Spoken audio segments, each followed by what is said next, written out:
The Protectors of the Wood Adventure Series. Episode number 175. Trying to be normal. Chi-Chi had arrived at Wendy's tiny house hidden in the forest, carrying several recent newspapers.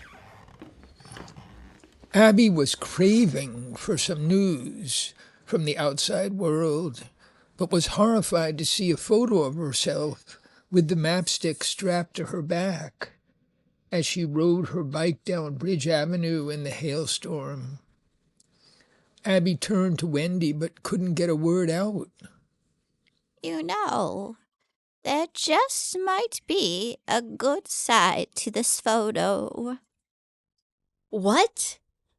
I'm trying to hide the Mapstick, and now it's plastered all over town and big cities too. Where am I going to hide it? What am I going to say? Abby felt her heart rate jump, and fear course through her veins. You don't know what it's like to live in that churchyard. The stalkers watch me 24/7. They drive me crazy. Wendy gave Chi-Chi another look. He turned the page and pointed to 3 photos above an article by Sarah Williams. The headline read, "Churchyard in Middletown watched by unknown investigators." I see. These photos might help us. Some reporters might find out who hired these stalkers and why. Morphe may have to hide them for a while. And I was thinking, having this mysterious object appearing in that photo may inspire people. It's out of the ordinary. It will create interest that can be good or bad, depending on how we handle it. And Chi-Chi and I may be able to help you with the problem of hiding it. And the same goes for the maps. Really? I think so. Chi-Chi has something to tell you. Just listen.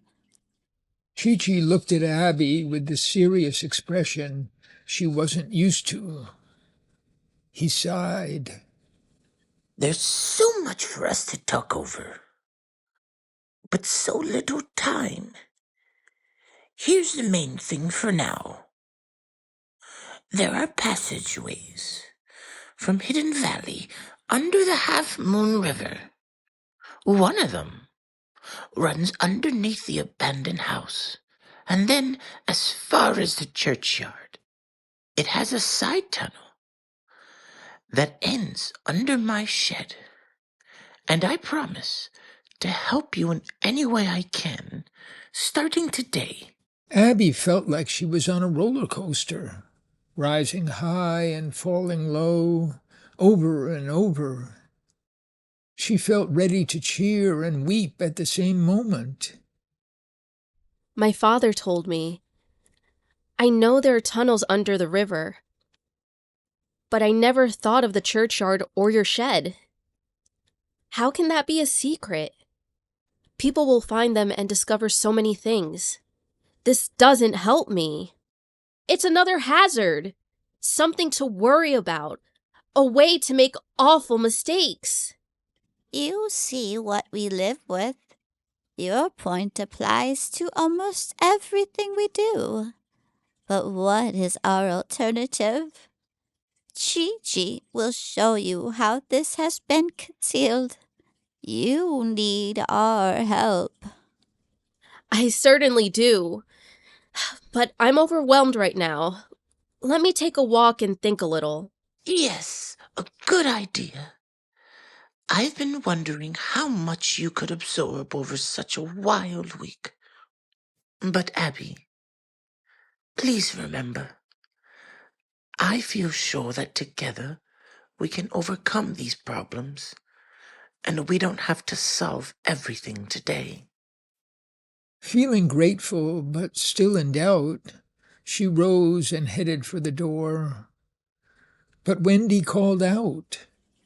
Remember, all you need to do right now is to be as normal as possible. Abby turned on Wendy with a rush of frustration. That's the most ridiculous thing I've ever heard you say. Me? Normal? Sometimes I wish. It's still true. Abby was already outside. She stomped around the hill and down to the stream, hands in her pockets, hunched over, seeing nothing. Normal. Just what I can't be. I'm alone, a freak. How can I ever lead any sort of normal life? Even Jeremy won't kiss me. You're the leader, he says. That's his excuse. But what about Phoebe? I love Phoebe too. But Phoebe has Jeremy. And I'm jealous of both of them. There. It's out in the open. That's how I feel. How can I talk to either of them about how I really feel? Abby stared at the water, lulled by the sound of the stream and the chattering of the birds. The fact is, I could find a way to have a boyfriend. George is crazy about me, and I like him too. But he'll get together with Sarah now. And I'm a freak. No one does the things I do. No one has a life like mine. She watched the water bubble cheerfully over the stones, the sunlight glistening in the clear, transparent stream. Such a happy sight. But I'm not happy. And I'm not normal. So what does Wendy mean? What is she trying to tell me? Abby recalled that in her vision, two things set her apart from the others. Two things made her a magnet for that gathering of people. Thing one, she listened. Thing two, she carried the Mapstick.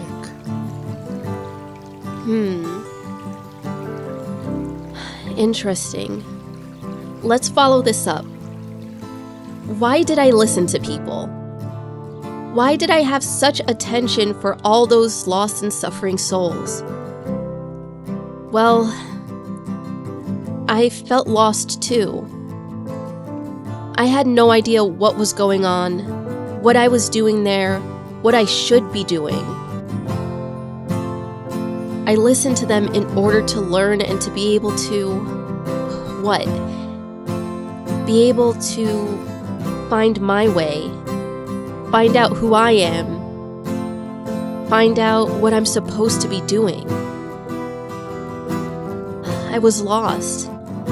I just appeared in that vast field from underground like I was being born. Now it's obvious that the tree provided us all with a landmark, a guidepost. It gave us an idea of the shape of the world. And my group, my protectors, they loved me. And they found their purpose. Their role in life, too. They found meaning and were no longer lost. They were proud of themselves. They loved each other. Then why am I so lonely? Well, I'd like to love someone special. Forget my pain in someone's love. But as Jeremy says, we can't pair off. As much as I don't want to admit it, he's right. Now George, he would pair off with me, but it wouldn't work. And I still don't know why he was following me. I'm worried. I felt so stupid in front of Sarah. So cruel for doubting him. So, what does Wendy mean by normal? What is my vision telling me? My vision is saying, don't have answers or power. Just listen. Follow the way events are moving. At the beginning, I had no plan to lead people around the tree. That idea was just a response to circumstance. I didn't ask for the role of leader.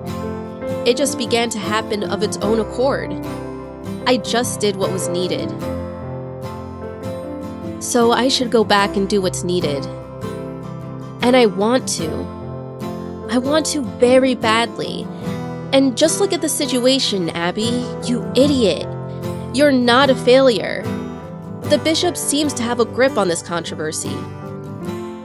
Chi-Chi will help me. It's almost too good to be true. What am I complaining about? Love may arrive too on the heels of all of this. Abby walked up and down the stream as her blood cooled, and finally returned to Wendy and Chi-Chi. I'm ready to go.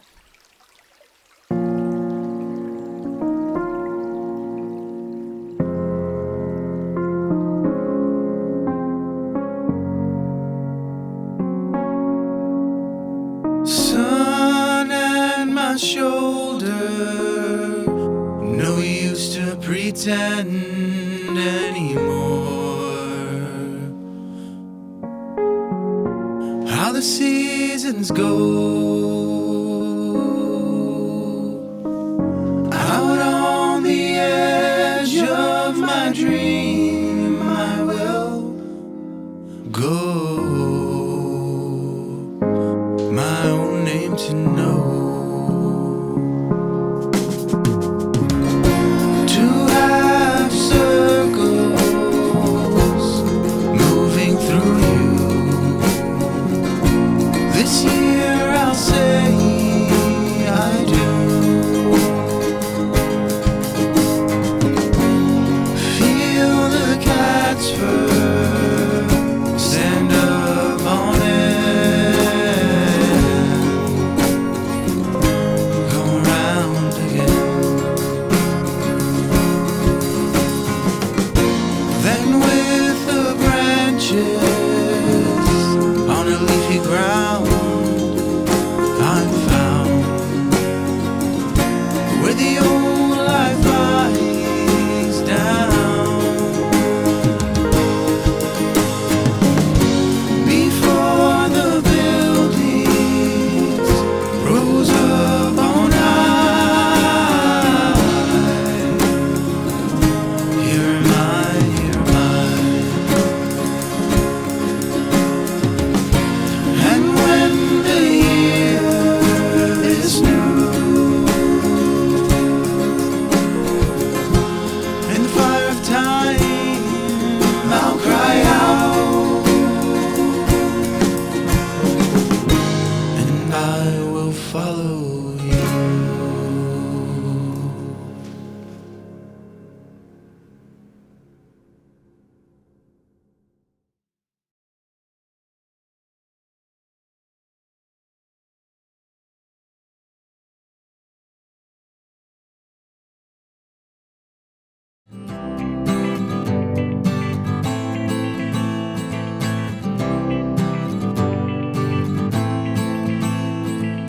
Trillions of living things are everywhere around.